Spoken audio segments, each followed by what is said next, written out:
My name is Havila Dharmaraj and I teach Old Testament at a seminary in Bangalore, South India, and I'm a Langham Scholar.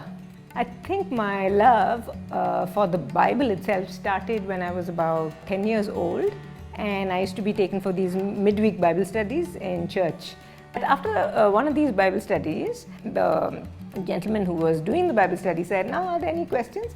And I put up my hand and I asked a question. And then when I got back home, my father said, "Don't ever do that again.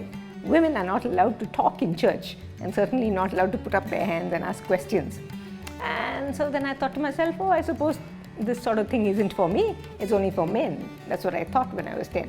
India is a particularly patriarchal setup. Not only do we have a hierarchy in which men are at the top and women occupy the lower half, but beyond that we have the caste system. So that's an added tone to the oppression. In a traditional Indian context, most of your identity comes from the family you belong to or the caste you belong to. The Indian society believe that God has created you differently. You've come from a different part of the body, and so because of that, you are different. You cannot be here, you only can be over here. That's just your lot in life. But because it's hierarchical, oppression starts to take place. There are some terrible, terrible stories of the way it pans out. My big response to how do we change the caste system is a theological answer. We have to change on how we see people. And that's how God tells us that we're all created as images of God.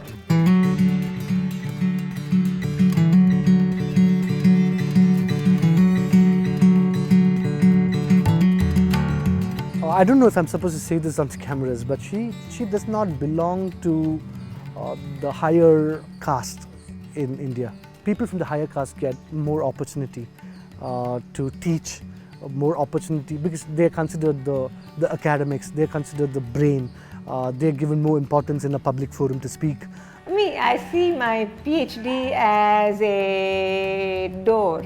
Theology certainly can change culture, and that's the reason why education is so important. To be able to speak with authority, to have a PhD authorizes you, it gives you the credentials you need to be able to speak into society and be heard. It gives you a voice, and with that, it's possible for a trickle-down effect, for empowering those who are in the lower categories. I take great joy in experiencing almost on an everyday basis the breaking down of these barriers. So when I first joined, there was no women faculty. So for me to have someone like that was inspiring in the sense that I could see that, okay, this is possible, that it's not something out of reach. Her opening the door for me has been very instrumental in getting into the career that I am now at this point in my life. It's not just me, but I have seen so many other people that she has sort of adopted and said, okay, you want to do this, you want to do that.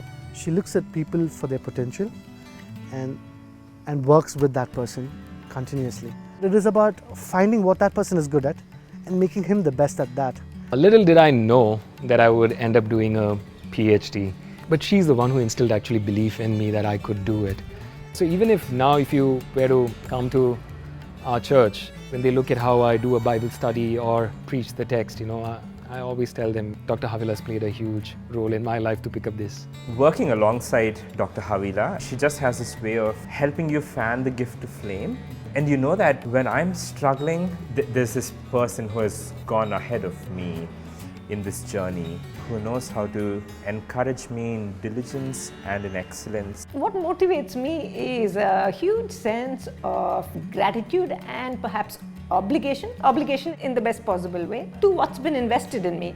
And of course Langham that saw me through that PhD, and I'm thinking of all those who stood behind Langham to make my PhD happen. When I heard I was going to get a Langham Scholarship, it just meant that somebody was going to pay for my tuition. That's all it meant then. It's only now in retrospect, more than 10 years later, I look back and think that was life-changing. My life is never the same again. What Langham has done for Dr. Havila, it's not just stayed with her. I'm actually a grand student to her. She invested in one person and that person invested in my life. The chain goes on. I don't see myself as somebody like super special or anything. I am in a race that has gone on for 2000 years. fitting myself back into that great big picture, into what God is doing, the mission of God. I've plugged in into something that's so much bigger than I am.